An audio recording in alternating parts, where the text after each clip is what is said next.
In the previous meeting, the Atlanta Hawks beat the Charlotte Hornets 132-91 in a duel in which DeJounte Murray was the most effective with 28 points and Bruno Fernando with 25 points. They currently sit in 10th place in the Eastern Conference with a record of 31-39. The Atlanta Hawks have been playing through a lot of ups and downs this season.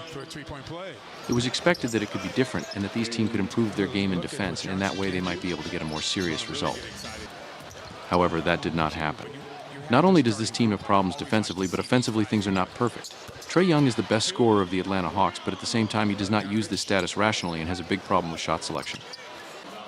And when he is out due to injury, the situation is even worse. In the next meeting, the Atlanta Hawks must play the best game of the season if they want to beat the favored rival.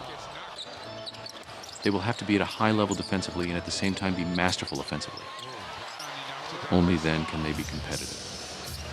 The Boston Celtics beat the Chicago Bulls 124-113 in the previous game, in which Jason Tatum scored 26 points and Sam Hauser and Al Horford each scored 23.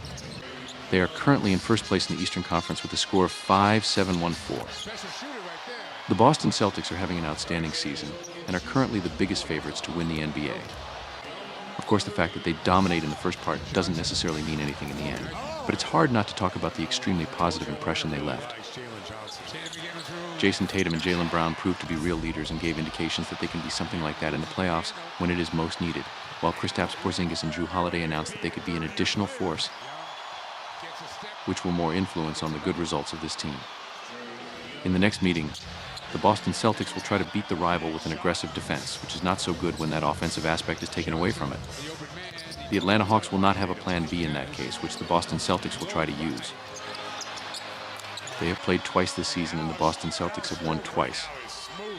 Absences and injuries: A.J. Griffin, Kobe Buffkin, Jalen Johnson, Saddiq Bey, and Trae Young will not play for the home team, while the guests should be complete. A large number of injuries, the absence of the best player, the worst form, and the overall weaker playing quality of the Atlanta Hawks indicate that the Boston Celtics must play the role of favorites in this match. If the visitors are on a defensive level, then things will be much easier. Our prediction is that exactly that will happen, and that he will win by a margin higher than the spread offered.